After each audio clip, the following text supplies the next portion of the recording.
Hey creative friends, welcome to my channel and welcome to an exciting dehydration video. I love this stuff that I'm going to make, and I've done videos on this before and I've made it before, but I think it needs to be revisited because this is one of my favorite things to do in dehydration. And I have to tell you, I'm just going to just a thing here. I hate tomatoes.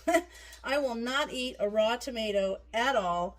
Never liked them. Ew, I don't. But what do like? I like these. They're so good, and they're so simple. These are the little grape tomatoes, and I happened to be at our chef store, and I saw these, and they were on sale, and I thought, yeah, I need those. Plus, we're doing a dehydration workshop on Saturday, and that's one of my favorite ones to teach. I love doing that. It's through our extension office in our county, and I just love teaching it because it opens people's eyes to dehydration. It's not what you think. It's so much more, and this is one of the things that always surprises them. So what I'm going to do is I'm going to take these grape tomatoes. This is the most awesome snackety snack, low calorie, so yummy, and it's only 3 things. It's the little tomatoes, and I always say I prefer the little grape tomatoes. I've seen people do these with the little cherry tomatoes, and I just think that's too much. This is a better thing. So the grape tomatoes, balsamic vinegar, and Italian herbs. So simple. I'm going to go wash these, and then I'm going to cut them in half. I'm going to save some because I have to demo this at our workshop. But I'm going to cut them in half, and then I'm going to come back and I'm going to show you what you do next. All right, I've got all these cut, and I just cut them in half. And you can do this with bigger tomatoes. I just don't like it because I don't like tomatoes. It's too much flavor, but these turn out always so good. And what are they? They're like pizza bites. I'm going to tell you, they taste just like a pizza when you eat them. They're so good. And I've got my tray ready. So now I'm just going to cover, I don't have any specific measurements here, but I'm just going to put some balsamic vinegar on there because that's just going to help flavor it. And then when I put them on the tray, I might take a spoon and kind of just drizzle a little bit more of the balsamic on them. And now I'm going to mix up my little Italian herbs and put them on there. I like a lot of that. So now, here's the thing. I'm not going to tell you specifically how long to do these. The reason is because I usually put them on and I just let them go all night. Let them go overnight. I don't really like to give a specific time for things because it's going to depend upon, you know, how humid it is or how dry it is or whatever, or how much moisture is in the food that you're dehydrating. So it's really kind of a test it as you go. The instructions that give you a time are good to use as kind of a guide, but not a be-all, end-all. So always want to check to make sure, you know, you've dried them long enough and they're dried all the way through. So when you squeeze them, you tear them in half. These are going to be chewy. They're going to be leathery because they're a tomato. But if you tear them in half and squeeze that opened in, there should be no appearance of moisture. And then you'll know. So see how I've got these mixed up nice. And I like a lot of the flavoring on there.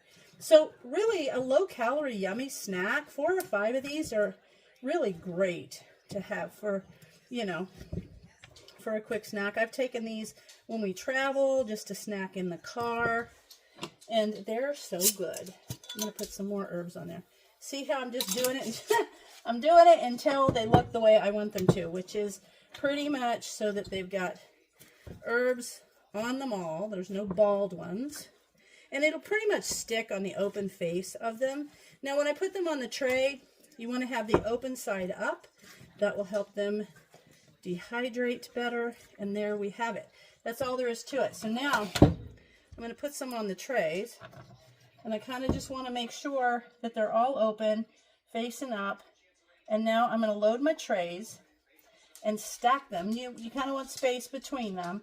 And they're going to shrivel up kind of like a grape to a raisin, you know. They're not going to be this big. They're going to shrivel down. And they're going to be kind of like a big craisin or raisin that way. So I'm just going to keep putting these on there. And I'll bring you back when I've got these all done. So I ended up with 6 trays, and you can see how I've got them all laid on there.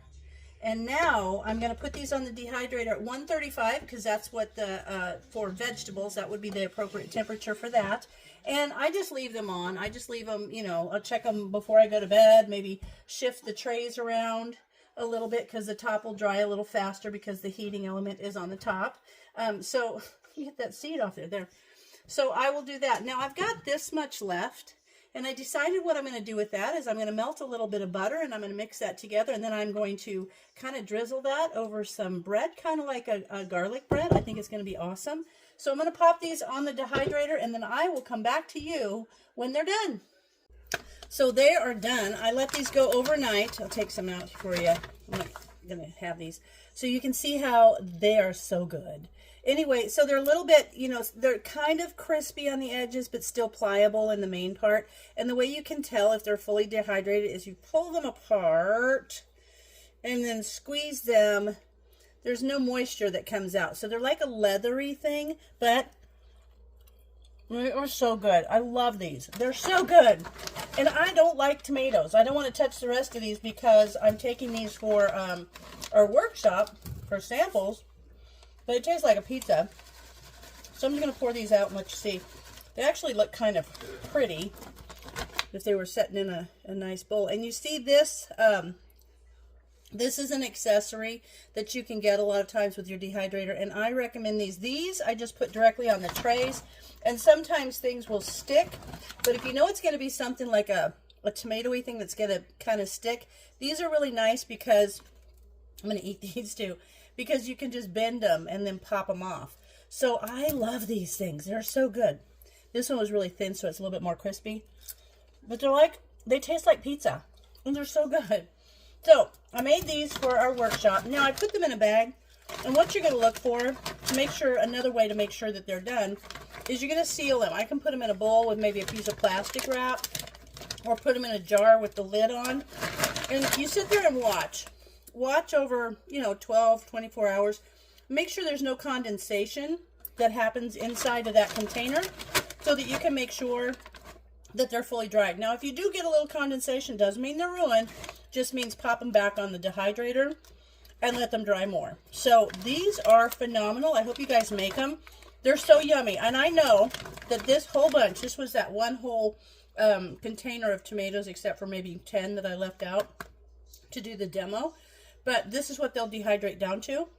But they are phenomenal. And I will say that you can store these in the fridge, but they're fine in, like, I'm going to keep this thing in the bag here. And we eat them so fast that they're going to be gone quick. So I love them. I hope you guys make them. And if you do, and maybe you could try other herbs and things with them, make them a little bit different. Just spice them up or herb them up however you want. But they are delicious, and I hope you guys check them out. And as always, thanks for watching, and I'll see you in my next video.